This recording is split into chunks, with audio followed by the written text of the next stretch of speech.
গতকালকে দেখলাম জাতীয় সংসদে এমপি মাওলানা হানজালা মাদারীপুরের এমপি চমৎকার ভাবে কয়েকটা বিষয় তুলে ধরেছেন, স্পিকারের সামনে তুলে ধরেছেন। মাদকের বিরুদ্ধে তিনি কথা বলেছেন। তিনি বলেছেন এলাকার মধ্যে এত বেশি মাদক বেড়ে গেছে, কন্ট্রোল করা যাচ্ছে না, এটা নিষিদ্ধ করে দেওয়া হোক। বিষয়টা তুলে ধরেছেন তিনি। আল্লাহকে কটূক্তি করলে, মুহাম্মদ সাল্লাল্লাহু আলাইহি ওয়াসাল্লামকে কটূক্তি করলে সর্বোচ্চ শাস্তি মৃত্যুদণ্ড দেওয়া হোক তিনি দাবি জানিয়েছেন। ঠিক না ঠিক বলেন? একজন আলেম হয়ে জাতীয় সংসদে কত সুন্দর সুন্দর কথা বলেছেন। বাংলাদেশের শ্রেষ্ঠ সন্তান, মেধাবী, আইকনিক নেতা ওসমান হাদি, শহীদ ওসমান হাদির বিচারের ব্যাপারে বলিষ্ঠ কণ্ঠে আওয়াজ তুলেছেন। আমরা কতবার বলেছি যে শহীদ ওসমান হাদিকে যারা হত্যা করেছে তার বিচার হওয়া উচিত। সে তো দেশপ্রেমিক ছিল, সে সমস্ত মানুষকে শ্রদ্ধা করেছে, সম্মান করেছে, আলেম আমাদেরকে ওয়ার্ন করেছে। বেগম জিয়াকে সে সম্মান করত। ঠিক না ভাই? ঠিক বলেন। আমি তো মনে করি জনাব তারেক রহমানের উচিত যে পরিমাণ সম্মান তিনি বেগম জিয়াকে করেছেন, যে পরিমাণ সম্মান তিনি জিয়াউর রহমান তাকে করেছেন, এতটুকু কৃতজ্ঞতা বোধ থেকে হলেও শহীদ ওসমান হাদির হত্যাকারীদের বিচার করা উচিত। সে বিচারের ব্যাপারে তিনি বলিষ্ঠ কণ্ঠে কথা বলেছেন। বড় আফসোস লাগে এ আলেম বলিষ্ঠ কণ্ঠে মাদকের বিরুদ্ধে কথা বলেন, কিন্তু একটা সময় তো ছিল সংসদে গান বাজনা হতো। ঠিক না ঠিক বলে? এই জন্য বলি, আমার সামনে যারা বসে আছেন, ইমানদার নেতৃত্ব সমাজে খুব দরকার।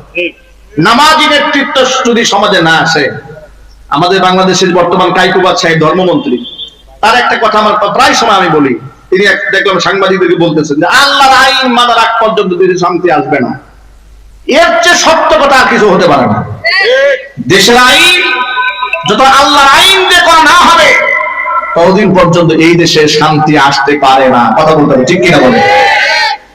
আপনি দুর্নীতি ঠেকাতে পারবেন না। তো দুর্নীতি আপনি কিভাবে বন্ধ করবেন? আইন করে দুর্নীতি বন্ধ করা যায় না। সিসি ক্যামেরা লাগিয়ে দুর্নীতি বন্ধ করতে পারবেন না। বড় দুঃখের সাথে বলি, জাতীয় সংসদে যে হেডফোন দিয়া সাংসদরা একে অপরের কথা শুনে, সেখানেও নাকি দুর্নীতি হয়েছে, বিল করা হয়েছে। এক একটা হেডফোনের দাম ধরা হয়েছে 14,000 টাকা। তথ্য তালাশ করে দেখা হলো একটা কিনেছে 400 টাকা করে। বলেন আপনার অবস্থাটা কি হয়েছে? বেড়া দিয়েছেন ছাগলে যেন খেত না খায়, বেড়ায় খেত খাওয়া শুরু করছে। এই জাতি যাবে কোথায়? এই জন্য বলি, দুর্নীতি দমন কমিশন করে আপনারা এই দেশ থেকে দুর্নীতি বন্ধ করতে পারবেন না। কথা বলেন, ঠিক যাবে? ঠিক বলে যাদেরকে দায়িত্ব দিবেন, এগুলো এক একটা সে বড় দুর্নীতিবাজ। কাকে দিয়ে আপনি ঠেকাবেন? পুলিশ দিয়ে ঠেকাবেন? বিগত 54টা বছর বাংলাদেশি ইতিহাস প্রমাণ করেছে সবচাইতে নিকৃষ্টতম শয়তানি করেছে পুলিশ প্রশাসন। মানুষ গুম করা, খুন করা, টর্চার করা, রিমান্ডে নির্যাতন চালানো, চোখ উপড়িয়ে ফেলা, এই সমস্ত কাজ কারা করেছে? পুলিশ প্রশাসন করেছে। এদের প্রতি মানুষের এমন ঘৃণা তৈরি হয়েছিল, ইন্টারিম গভর্নমেন্ট এদের পোশাক বদলাই দিতে বাধ্য হয়েছে। পোশাক বদলাইলে কি চরিত্র বদলায় যায়? কি বলেন আপনারা? পোশাক চেঞ্জ করলে কি চরিত্র চেঞ্জ হয়ে যায়? না, চেঞ্জ হয় না। এই জন্য আধ্যাত্মিক ভাবে জাতিকে গড়ে তুলতে হয়, যে কাজটি 1000 বছর আগে মুহাম্মদ রাসূলুল্লাহ সাল্লাল্লাহু আলাইহি ওয়াসাল্লাম করতে সক্ষম হয়েছিলেন। এমন একটা জাতি গঠন করতে সক্ষম হয়েছিলেন, তাদেরকে এনএসআই দিয়ে পাহারা দেওয়ার প্রয়োজন হয় না, ডিবি দিয়ে পাহারা দিতে হয় নাই। এক একজন সাহাবী নিজেই নিজের পাহারাদার হয়েছে। কেউ যদি নিজে কোনো অন্যায় করে ফেলেছে, হুজুরের সামনে এসে কান্না করে দিয়েছে। হুজুরের সামনে এসে বারবার বলেছে, তাহিরনি ইয়া রাসূলুল্লাহ, হে আল্লাহর নবী, আমি তো গুনাহ করে দিয়ে না পাক বানিয়ে ফেলেছি, আপনি আমাদের পাক বানিয়ে দেন। সেটা হচ্ছে আত্মশুদ্ধি। মানুষের অন্তরে পরকালের ভয় থাকতে হবে, কবর আযাবের ভয় থাকতে হবে, সওয়াল জবাব সম্পর্কে অবগত হতে হবে। দিন শেষে, বেলা শেষে আমার রবের সামনে একাকী দাঁড়াতে হবে। আমার সন্তান আমার অপকর্মের ভার বহন করবে না। আপনি এক বাক্যে জবাব দিয়ে বলেন তো, আমার সন্তানকে আমার পাপের বোঝা বহন করবে? একটু জোরে বলেন। আরে বাবা, পাপের বোঝা তো ভালো, পরকালে আপনার আযাব নেবে দূরের কথা। দুনিয়াতে কয়েকদিন আগে দেখেছি, সরকারি এক বড় কর্মকর্তা, এনবিআর এর কর্মকর্তা, সেই কর্মকর্তার ছেলেকে পুলিশ গ্রেফতার করেছে। ছেলেকে গ্রেফতার করার পরে প্রিজন ভ্যান থেকে ছেলে সাংবাদিককে ডেকে ডেকে বলছে যে আমার বাবা যদি দুর্নীতি করে থাকে তাহলে বাবাকে অ্যারেস্ট করবে, আমার অ্যারেস্ট করলো কেন? কথা বুঝতে পেরেছেন?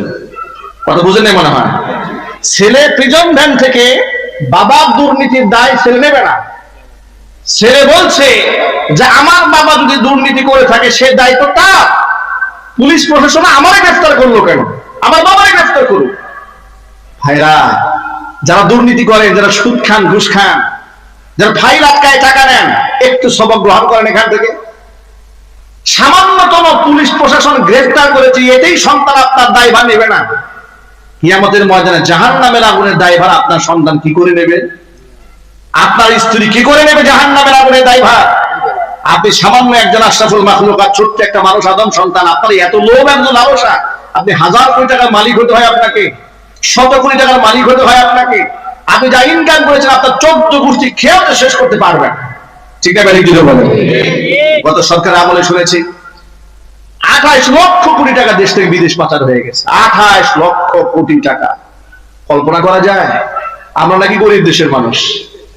এই দেশ যদি, এই দেশে যদি 28 লক্ষ কোটি টাকা দেশের মাটির মধ্যে পড়তো, এই মাটি সোনা হয়ে যেত। ঠিক না? আজকে আমাদের ভোগান্তি, ঢাকা থেকে গাজীপুর আসতে ঘন্টার পর ঘন্টা লেগে যায়। আমি জাজর থেকে গুটবাজারে মাহফিল করতে আসবো, আমার চিন্তা করতে হয়েছে, প্ল্যান করতে হয়েছে আমি কেমনে যাব। আমাকে 2 কিলো রাস্তা আসতে আমাকে 6 বার কল্পনা করতে হয় আমি কোন রাস্তায় ঢুকে আমি ব্লক খাবো না। সেই ভিতর দিয়ে ঢুকে ঢুকে ঢুকে ঢুকে এখানে আসতে হয়েছে, পুরো রাস্তা ব্লক। রাস্তাঘাটে প্রতিনিয়ত অ্যাক্সিডেন্ট হচ্ছে, অসংখ্য মানুষ মারা যাচ্ছে। গাজীপুর চৌরাস্তাতে আজকে ভয়ঙ্কর অ্যাক্সিডেন্ট হয়েছে, এমন বিভৎস অ্যাক্সিডেন্ট হচ্ছে, মানুষ রাস্তায় খুন হচ্ছে। কেন এরকম হচ্ছে? চিটাগাং গেলাম ওই দিন মাহফিল করতে, আসার পথে লম্বা জ্যাম, 6 ঘন্টার পথ 12 ঘন্টায় শেষ হচ্ছে না।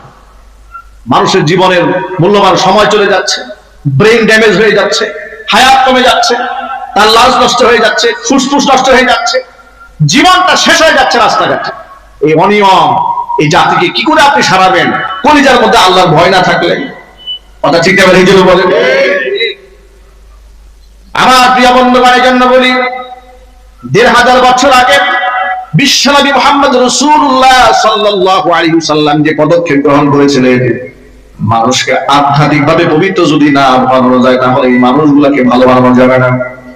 এই জন্য কোরআন বলেছে কদ আফলাহা মান যাক্কাহা, ওই ব্যক্তি সফল যে ব্যক্তি নিজেকে আত্মশুদ্ধি করে নিয়েছে। জোরে বলেন সুবহানাল্লাহ। এবার আপনারা এক বাক্যে বলেন, রবের সামনে দাঁড়াতে হবে কিনা? আল্লাহর সামনে দাঁড়াতে হবে না? শুধু হুজুরা দাঁড়াবে, আর আপনারা দাঁড়াবেন না? সবাইকে দাঁড়াতে হবে। সবাইকে যেহেতু রবের সামনে দাঁড়াতে হবে, তাহলে রবের সামনে দাঁড়ানোর আগে নিজেকে প্রস্তুতি নিয়ে যেন আমরা দাঁড়াতে পারি, সেই তৌফিক আল্লাহ দান করেন। আজকের পর থেকে আমরা কোন প্রকার মাদকের সাথে সংশ্লিষ্ট হব না। বলেন ইনশাআল্লাহ। এক ওয়াক্ত নামাজ আমরা কাজা করব না। বলেন ইনশাআল্লাহ। আমরা নারী পুরুষের অবাধ মেলামেশাকে অ্যাকসেপ্ট করব না। বলেন ইনশাআল্লাহ। আমরা দুর্নীতিকে গ্রহণ করব না। বলেন ইনশাআল্লাহ।